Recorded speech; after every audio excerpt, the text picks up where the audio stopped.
church! I order you to surrender! I'm the one with the price on my head. If I can save you all, I'll do it. Episode 11, written by Diana Gabaldon, we were very fortunate to have her there on set with us. Yeah, I think it's reflected in sort of the darkness of the episode. Obviously, it culminates in the death of the Duc of Sandrigham, who we realise has been instrumental in a lot of what has happened to Jaime and Claire. But yes, his death is quite shocking.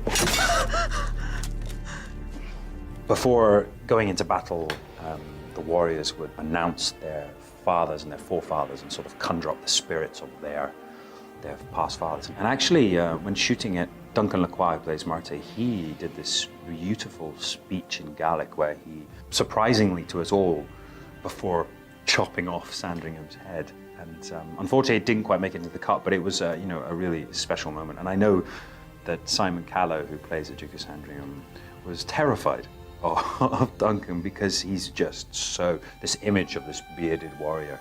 And also we see Mary get her own back, seek her revenge. And I think this is also a very strong turning point for Mary. From this point onwards, we get to see her actually grow into a woman and actually find some strength and fortitude. Mary!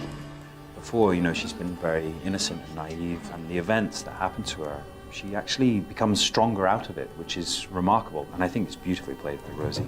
We must turn back, and I say we shall not. A lot of time has actually passed, and we found out that Jaime's been constantly battling with all the other commanders. There's a lot of infighting historically. Too many people with too many opinions, too much tradition. And Jaime knows that if they fight like they have done for hundreds of years using the Highland charge, that won't be effective against a modern army. So Jaime's trying to modernize this army to at least give them a chance, which ultimately he fails in doing. Jaime definitely feels that he has a lot of weight on his shoulders now, and I think ultimately he begins to concern himself with the things that he can protect, and that's his men. That's the people that are close to him. Save me! Bloody hell, they've got an English woman in there. It becomes quite frantic and quite desperate. But actually, Jaime kind of goes the other way. He doesn't become desperate. He becomes very in control, very logical. But maybe that's a way that is new to Jaime. Before he might have been very passionate and very kind of almost out of control.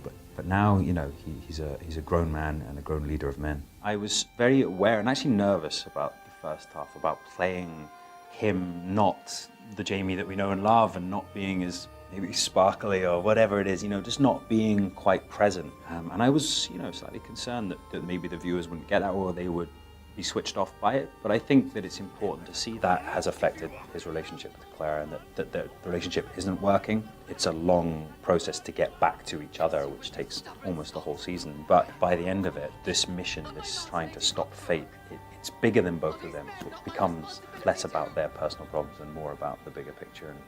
And hopefully by the end of the season, he's in control of his destiny. We will find each other. Trust in that.